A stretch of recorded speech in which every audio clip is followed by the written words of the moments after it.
O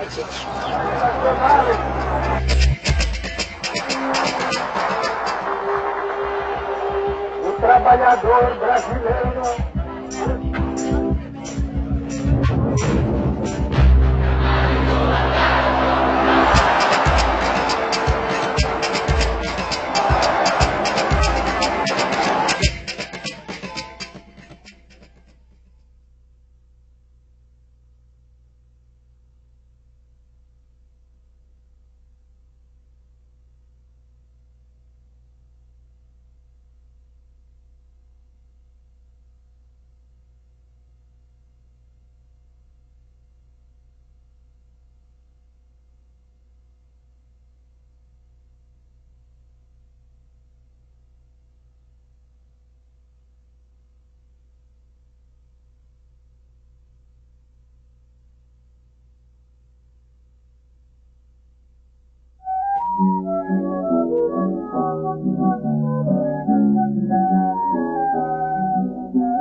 Governo Provisório da República dos Estados Unidos do Brasil, decreta.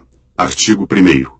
Fica proclamada, provisoriamente e decretada como a forma de governo da nação brasileira, a República Federativa. Artigo 2º. As províncias do Brasil, reunidas pelo laço da Federação, ficam constituindo os Estados Unidos do Brasil. A proclamação da República se deveu a duas forças muito diferentes, do ponto de vista social e do ponto de vista ideológico. Uma dessas forças era representada pelos partidos regionais. O principal partido regional era o Partido Republicano Paulista. Essas elites estavam muito mais preocupadas com os seus interesses em cada região. Qual era o sonho, digamos, da elite paulista, para simplificar, ou das grandes elites regionais? Era fazer uma república que fosse pouco centralizada. Quer dizer, em que o poder dos estados se tornasse muito amplo. Já os militares, que foram a outra força que deu origem à república, tinham concepções diferentes dessas elites civis. Era a ideia de uma república centralizada, muitas vezes mais autoritária. Os militares estavam muito mais preocupados com a unidade nacional.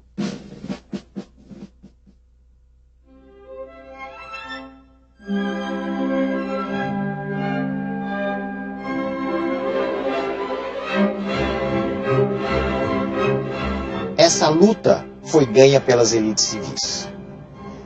Nos primeiros tempos, os militares predominaram. Basta se pensar nos governos de Deodoro e Floriano.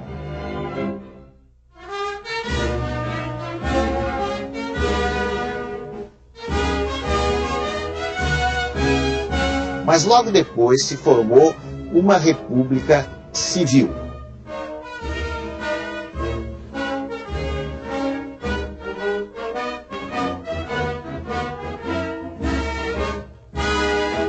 A maior prova de que as elites civis triunfaram é a Constituição Republicana, que foi aprovada em 1891, que era o modelo da República Federativa. Isto é, o Brasil ficava dividido em vários estados e reunido numa federação desses estados.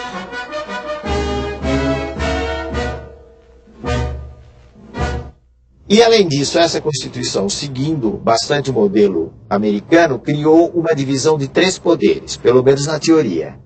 Esses 3 poderes eram o poder executivo, que executa as leis, ou que encaminha leis para o Congresso, o poder legislativo, que faz as leis, a Câmara dos Deputados e o Senado, e o poder judiciário, que julga o conflito entre os cidadãos, ou então interpreta as leis, interpreta a Constituição.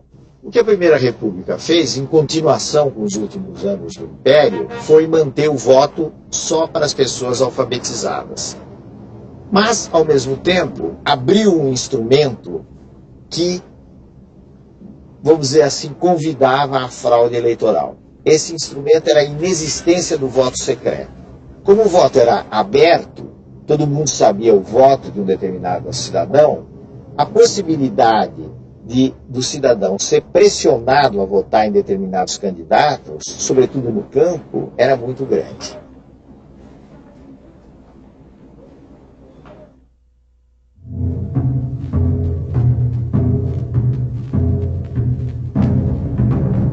O Brasil do século XIX, fim do século XIX, não era muito diferente do Brasil de hoje em termos geográficos.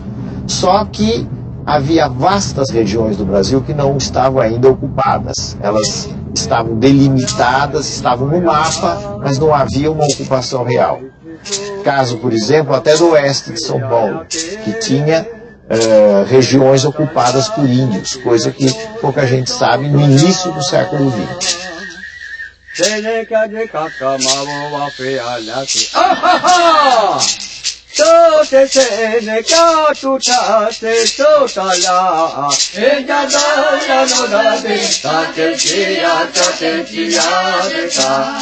Há uma frase muito comum nessa época da Primeira República,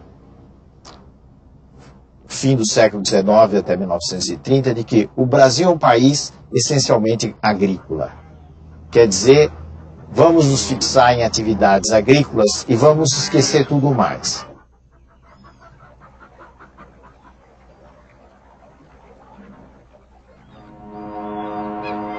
A Primeira República baseou-se numa agricultura destinada à exportação.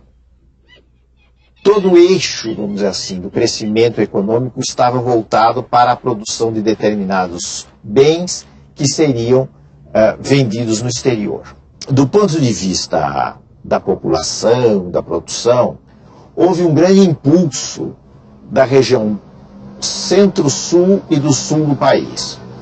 O centro-sul basicamente por causa do café e o sul por causa da instalação da pequena propriedade, que foi uma coisa muito característica do Paraná, Santa Catarina e parte do Rio Grande do Sul.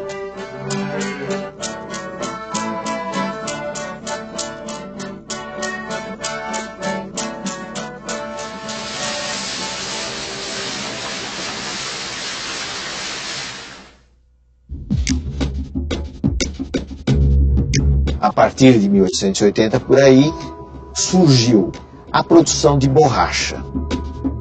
A produção de borracha ocorreu principalmente na região da Amazônia e, por algum tempo, trouxe uma grande transformação naquela área. A borracha, até 1910, mais ou menos, foi o segundo produto de exportação brasileira, depois do café, e superou, portanto, o açúcar. A borracha gerou uma riqueza muito grande porque havia uma busca enorme de borracha, primeiro pela entrada da bicicleta, o pneu de bicicleta, pneu de borracha para bicicleta em larga escala, e depois com o surgimento do automóvel. A paisagem do norte do país mudou muito com a borracha, porque aquela riqueza concentrada permitiu um desenvolvimento econômico nas mãos de uns poucos e, sobretudo, uma alteração da fisionomia urbana de Manaus e de Belém.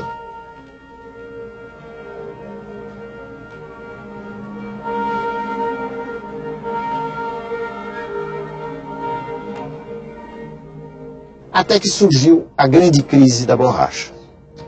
A grande crise se deu aí por volta de 1910, quando as plantações inglesas na Ásia, na região da Malásia, começaram a concorrer fortemente com a borracha brasileira.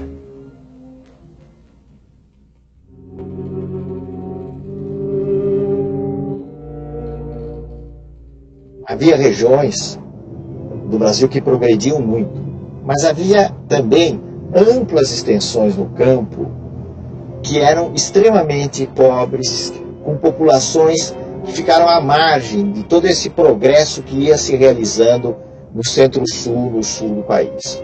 É o caso de alguns estados, ou de quase todos os estados do Nordeste. Essa população que servia de mão de obra para grandes proprietários ou vivia cultivando uma terra muito precariamente, tentou algumas vezes se organizar e também foi objeto de ação de algumas figuras que trataram de organizar essa gente.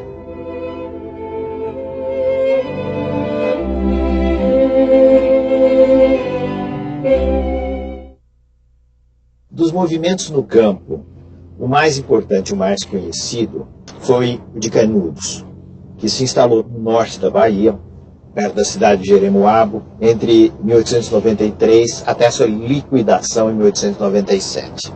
O Arraial tinha como figura central uma figura urbana, que era o Antônio Conselheiro, que era uma espécie de figura de um missionário. E o conselheiro foi muito hábil em reunir sertanejos atacados pela seca, pelas más condições de vida, e que buscaram no Arraial de Canudos uma forma comunitária de melhores condições da sua existência, ou dar mais sentido à sua existência.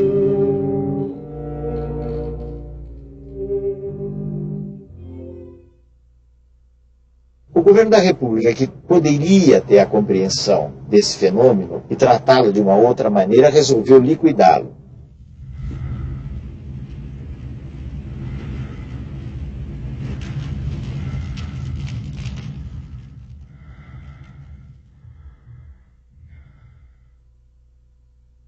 Canudos não se rendeu.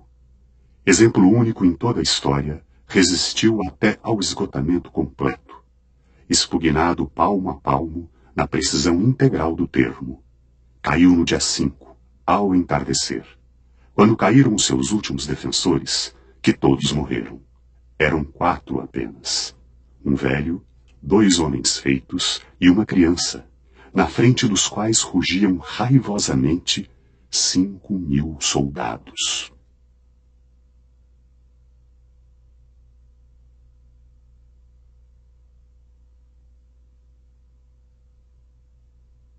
O Rio passou por uma grande transformação urbana.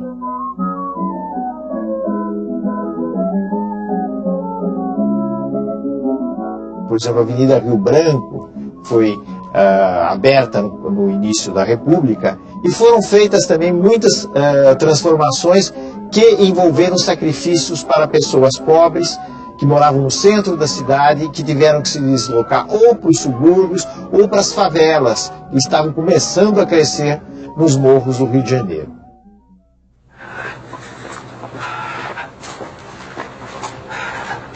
Quem anda pelos morros que cercam a cidade, quem pelustra essa misteriosa e lôbrega zona de casebres e de estalagens em que vive essa gente miserável, é que pode saber o que é a crise terrível de higiene e de moral que a cidade está atravessando. Se a miséria dos fracos, contrastando com a fortuna dos fortes, é uma prova de civilização, podemos dizer com orgulho pouco louvável que estamos civilizados.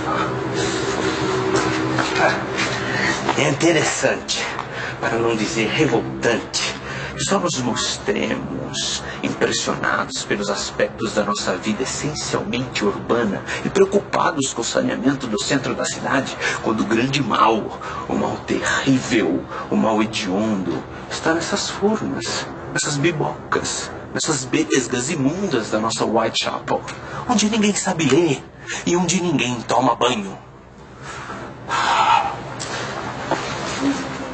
Em cidades como São Paulo, Rio de Janeiro, até certo ponto no Recife, Salvador, surgiram fábricas, muitas fabriquetas, eram chamadas as fabriquetas de fundo de quintal, mas também grandes construções fabris, que mudaram a fisionomia das cidades. Por exemplo, em São Paulo surgiram os bairros operários, onde antigamente havia chácaras.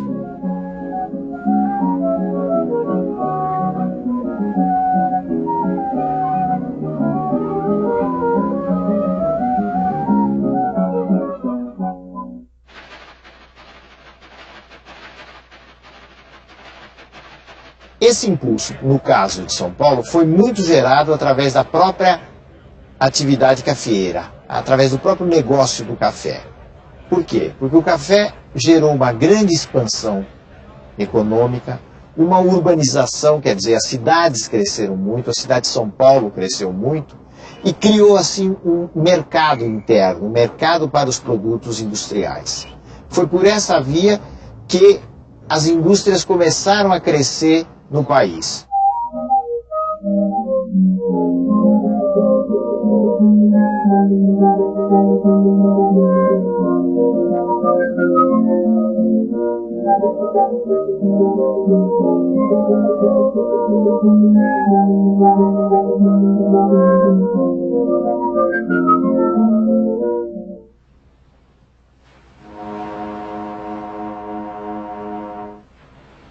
Desde o século XIX, aí por volta de 1870, começou um fenômeno que nós chamamos de imigração em massa para o Brasil. Esse movimento teve uma parte concentrada no sul, onde já havia uma velha imigração alemã, sendo que agora vieram principalmente colonos italianos. A outra parte foi concentrada ou estabelecida na região centro-sul do país, especialmente em São Paulo. Por que essa imigração? Na Europa existiam condições de pobreza que levavam as pessoas a quererem, como se dizia na época, fazer a América. Isso de um lado. Do outro lado, porque os fazendeiros de café necessitavam de mão de obra com o fim da escravidão. Então foi feito um esquema para atrair imigrantes da Europa, especialmente para as fazendas de café em São Paulo.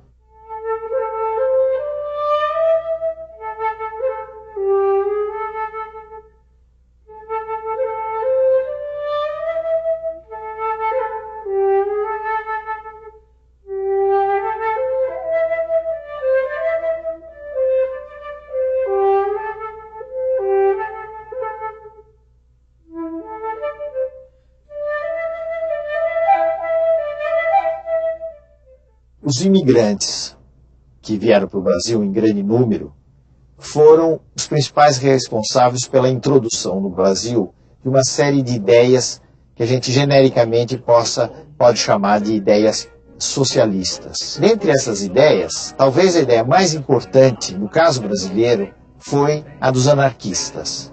Os anarquistas representaram realmente um pequeno grupo, mas um grupo influente nos meios operários, especialmente o anarquismo brasileiro, que era o anarco-sindicalismo. Ele pretendia reforçar o papel do sindicato, transformar o sindicato em um órgão revolucionário e fazer, através da ação dos sindicatos, uma revolução social no Brasil. Mas é preciso lembrar que entre essas pretensões e a realidade do país, existia uma distância muito grande. Então, os anarquistas, na realidade, foram defensores de direitos dos trabalhadores. 8 horas de trabalho, igualdade de salário para as mulheres e os homens, coisas desse tipo que eram muito importantes, estavam próximas da realidade e ao mesmo tempo não tinham nada de revolucionários.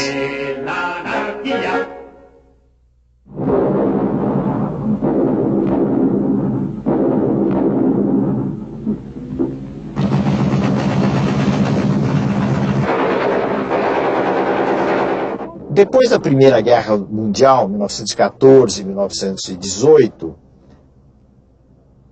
o que aconteceu do ponto de vista das ideologias, das ideias, e no Brasil e também na maioria dos países do mundo, foi um declínio, uma queda da ideologia anarquista.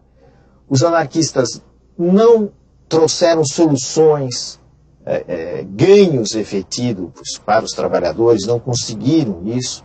E, por outro lado, instalou a Revolução Russa em 1917, a chamada Revolução Bolchevique, movimento que era adversário dos anarquistas na medida em que ele dava muita importância a um socialismo de Estado. No Brasil, isso deu origem à formação do Partido Comunista do Brasil em 1922. A organização dos trabalhadores nesse período, 1890 a 1930, foi bastante frágil, mas houve alguns momentos de grande efervescência. Esses momentos se concentraram entre os anos 1917 e 1921, quando, em consequência da carestia, houve greves importantes em São Paulo, no Rio de Janeiro e nos principais portos do Brasil.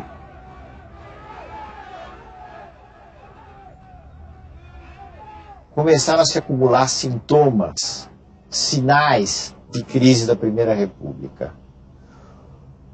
Um desses sinais foi o chamado movimento tenentista, que representou uma expressão de insatisfação dentro do Exército e, em muito menor escala, dentro da Marinha, contra o chamado sistema oligárquico. Por que essa insatisfação dos tenentes? Porque eles sonhavam com um tipo de república centralizada, unificada, que não favorecesse os estados maiores. Um destacamento militar que percorreu 24 mil quilômetros aproximadamente do território brasileiro, chefiado por Luiz Carlos Prestes, que viria a ser um líder comunista, e uma figura hoje menos conhecida, que era Miguel Costa.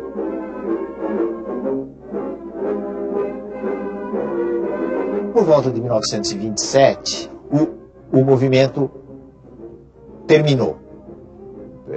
Perdeu, de certo modo, o seu caminho. A grande parte dos tenentes se exilaram na Bolívia, na Argentina, outros foram presos. E vamos dizer, o tenentismo ficou mais ou menos entre parênteses.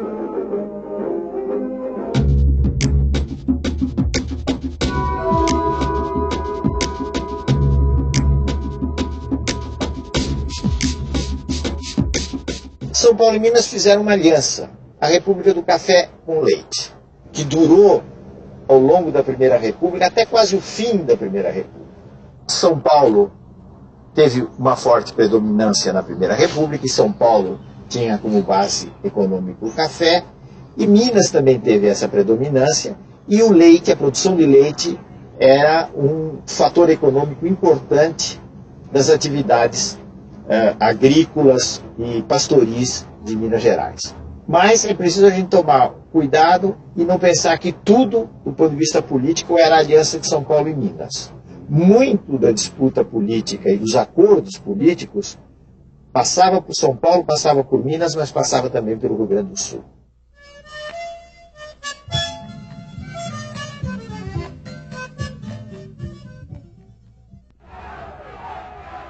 Para as eleições de 1930, aconteceu uma quebra da aliança São Paulo e Minas. Como consequência disso, Minas se aliou ao Rio Grande do Sul e lançou o nome de Getúlio Vargas à presidência da República. A aliança, evidentemente, representava interesses do ponto de vista econômico que não estavam diretamente vinculados com o café. Minas, especialmente o Rio Grande do Sul e outros estados do Nordeste que deram apoio a essa aliança, chamada de Aliança Liberal. A Aliança Liberal perdeu as eleições de 1930. O que significa que em 1º de março de 1930 Getúlio foi derrotado. Alguém diria, Getúlio foi derrotado pela fraude, venceu Júlio Prestes, que era o candidato de São Paulo e da Paraíba, com alguns outros apoios. Gaúcho, meu irmãozinho, meu irmão mineiro, seu Julinho é que vai ter. Porque cidade Julinho é um caboclo brasileiro, brasileiro como quer. O que houve de novo naquela altura foi o fato de que um setor da oposição civil, um setor da Aliança Liberal, principalmente os nomes mais jovens, não se conformaram com o resultado das eleições. E resolveram apelar para uma revolução. Esse era o dado novo entre março e outubro de 1930. Ora, para fazer uma revolução, eles precisariam, naturalmente, de força armada. E eles foram buscar velhos inimigos deles, que eram os tenentes. A grande maioria dessas elites da Aliança Liberal haviam combatido os tenentes. Os tenentes estavam no exílio, ou estavam meio na sombra, e agora representava uma carta importante para se estourar uma revolução.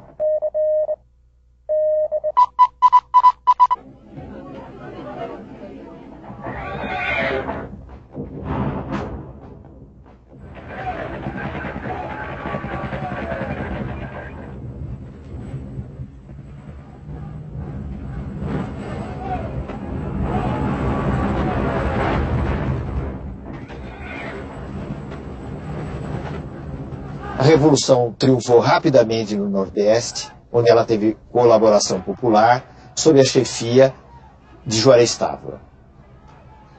No Rio Grande do Sul, que era o coração da Revolução, também ela teve êxito e se formou uma coluna do Exército e da Brigada Militar, percorrendo os estados do Sul, saindo do Rio Grande do Sul, atravessando Santa Catarina, Paraná, até chegar à capital da República, tomando o poder na capital da República.